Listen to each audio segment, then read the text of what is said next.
قیامت تو آنے والی ہے، اس کے آنے میں کچھ شک نہیں، لیکن اکثر لوگ ایمان نہیں رکھتے۔ اور تمہارے پروردگار نے فرمایا ہے کہ تم مجھ سے دعا کرو، میں تمہاری دعا قبول کروں گا۔ جو لوگ میری عبادت سے ازراہ تکبر کتراتے ہیں ان قریب جہنم میں ذلیل ہو کر داخل ہوں گے۔ اللہ ہی تو ہے جس نے تمہارے لیے رات بنائی کہ اس میں آرام کرو، اور دن کو روشن بنایا کہ اس میں کام کرو۔ بے شک اللہ لوگوں پر فضل کرنے والا ہے، لیکن اکثر لوگ شکر نہیں کرتے۔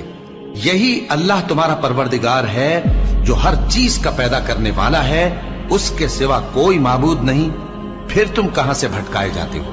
اسی طرح وہ لوگ بھٹکائے جاتے تھے جو اللہ کی آیتوں سے انکار کرتے تھے۔ اللہ ہی تو ہے جس نے زمین کو تمہارے لیے ٹھہرنے کی جگہ اور آسمان کو چھت بنایا، اور تمہاری صورتیں بنائیں اور صورتیں بھی اچھی بنائیں، اور تمہیں پاکیزہ چیزیں کھانے کو دیں۔